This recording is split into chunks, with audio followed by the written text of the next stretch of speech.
Well, it's in the book. Lord God, we want to thank you for your word, as unsettling and strange as it is. Help us to hear it.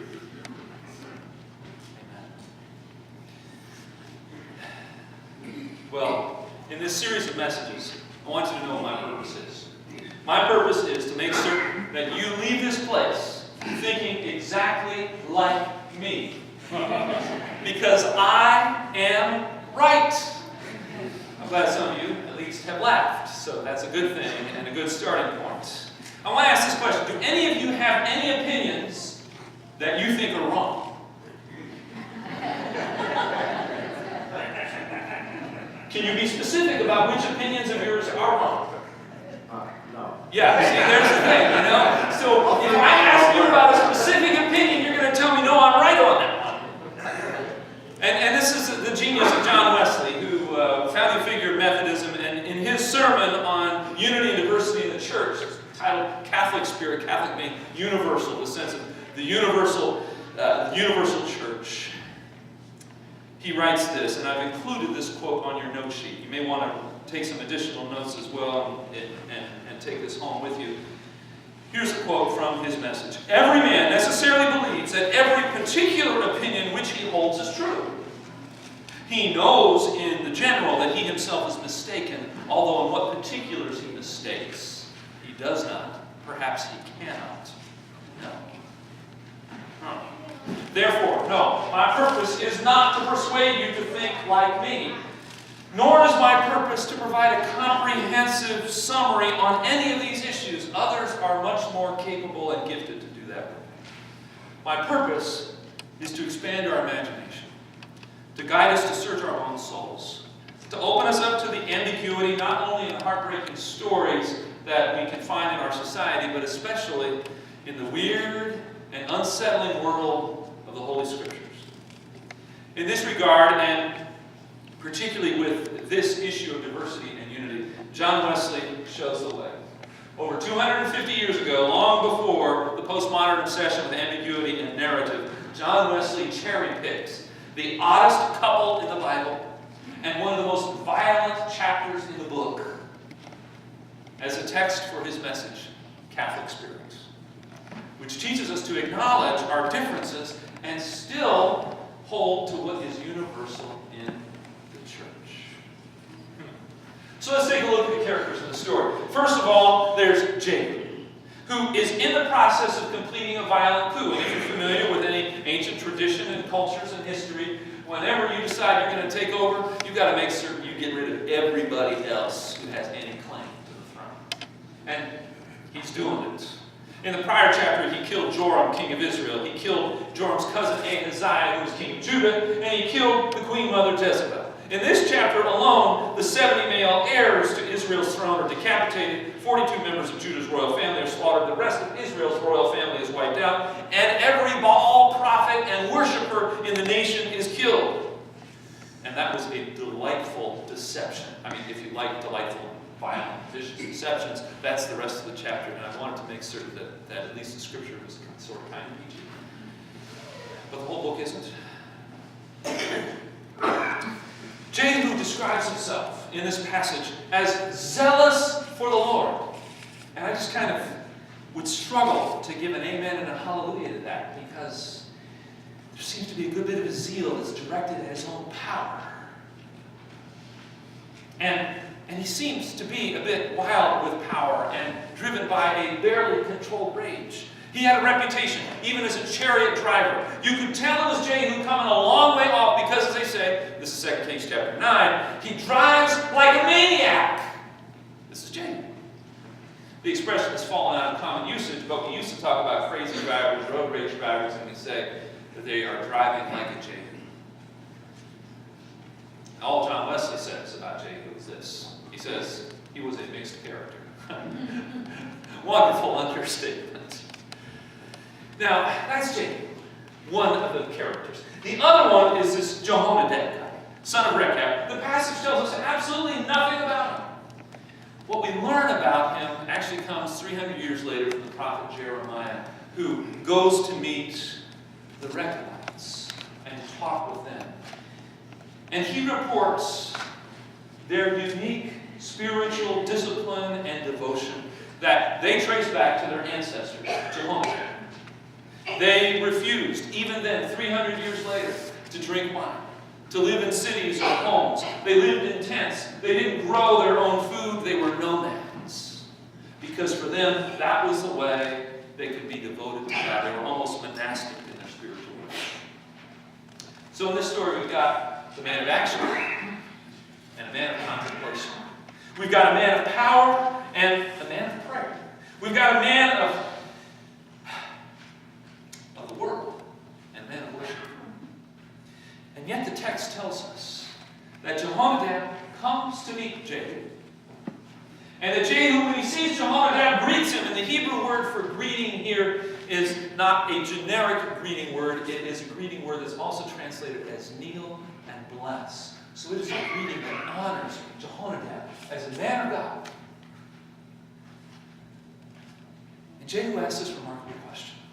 Is your heart right, or true, or in accord, depending on the translation, or straight? Is your heart right as my heart is with your heart? There's no discussion of huge differences between the two men in personality and spiritual life and practice. Only the question about the hearts. And if their hearts are right with one another, then Jehu has grounds to say, give me your... Let's try that again. To say, give me your... Very good. Thank you. Give me your hand. Now, on the hard topics that we're going to be discussing in the weeks ahead, the first question for us in the language of John Wesley is whether our hearts are right. Right with God and right with each other. The first question is not whether our opinion is right. Undoubtedly, with as many opinions as are represented in this room on any of these hard topics, we know there must be a lot of wrong people here, just not me. Okay? There's a New Testament odd couple in Jesus' disciple band. We're not given any information on how they interacted with each other, just enough detail to know that they had nothing in common except Jesus. Simon, not Simon Peter, but the other Simon, was a zealot, a member of the party that advocated overthrowing Roman occupation violently if necessary. Matthew was a tax collector. He collected taxes for the Roman occupation. Do you think they had a lot in common where they came from?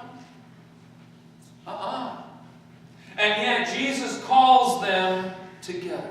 Today, if you were to take like those two people, put them in a room and try to grab them from the same place in the world, it would probably be a militant member of Hamas and a Palestinian who informed for Mossad, for Israel, and say, let's get together. And there's a not quite as odd, but still odd, couple in the early history of German Methodism in America. Philip William Otterbein was a highly educated preacher from the old world, from Germany, and comes over to the New World and is preaching in Lancaster, a German Reformed congregation. Mark Bain is a Mennonite farmer without any formal education. In the Mennonite tradition, you get chosen to be the preacher by lot. And so, it was his turn to be the preacher that year. It fell to him. Otterbein hears Bain preaching at Long's Barn in Lancaster County, which still exists, and you can drive by. And Otterbein is just touched by Bain's witness and by Bain's closeness to Jesus. And after the meeting, after the service, he has to meet him. They clasp hands, and Otterbein says to him, "Wir sind Brüder. We are brethren." Their movement of German Methodism became the United Brethren. They merged with some other German Methodists to be the Evangelical United Brethren, and they merged with the English Methodists to become the United Methodist Church. Behold how good and pleasant it is when brothers and sisters live together in unity. So, can we live in unity and still be honest about the huge cultural, theological, and moral questions that divide us? Can a board member of Planned Parenthood and a volunteer coordinator for a pro-life crisis pregnancy center share the same pew? Can a literal reader of Genesis creation account and an evolutionary biologist worship Jesus together? Can a gay couple and a straight couple gather to eat together at the table of the Lord? These are huge questions today for which I have only a local answer. Yes, because I've seen it happen. In the larger organizations, some of the denominations are splitting over these questions. Some of them aren't calling it a split, but that is what is happening, practically speaking. Sometimes it's happening peacefully. Sometimes they're still recognizing in one another a brother or sister in Jesus, but it is difficult and painful.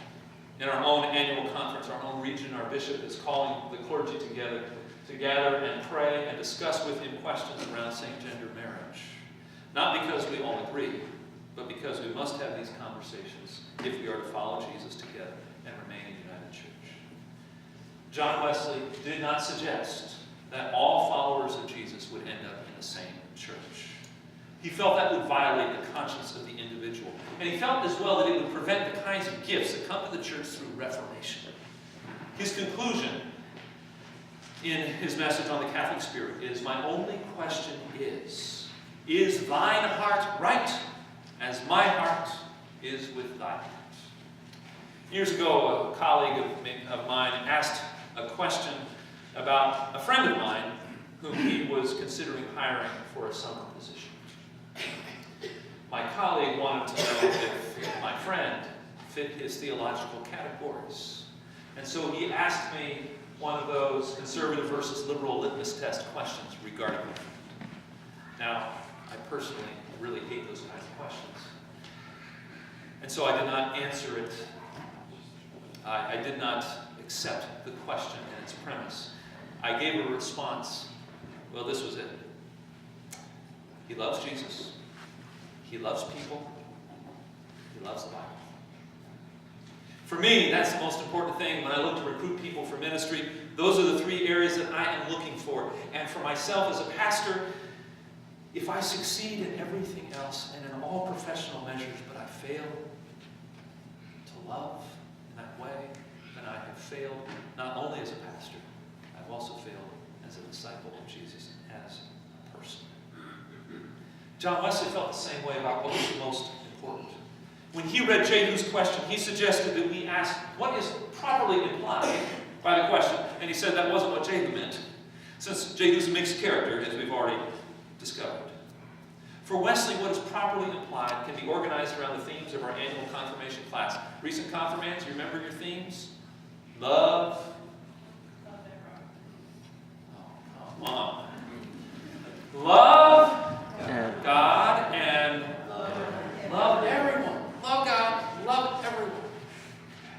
Wesley asked, may we not be of one heart, though not of one mind. Behold, the language of Psalm 133, how good and pleasant it is when brothers and sisters live together in unity. Now, I need to make this note. John Wesley did not simply airbrush our differences and ask us all to just get along. He decried what he called speculative latitudinarianism. And I just had to say that because I'll never ever say that again. It looks a lot like modern relativism. He called it the spawn of hell. For him, there is no room for what's true for me is true for me, and what's true for you is true for you. There is truth. And it's important for us to make up our minds about our convictions. We could be wrong. We certainly are wrong about something, but it's important to make up our mind about it. From his perspective, the Catholic spirit has nothing to do with what he called muddy understanding, because your mind is all in a mist, because you're jumbling all opinions together. So, disagree. Disagree vigorously. Disagree with me. And learn to recognize in the other a brother or sister. Love God. Love everyone. On your note sheet, I have a few assignments for you.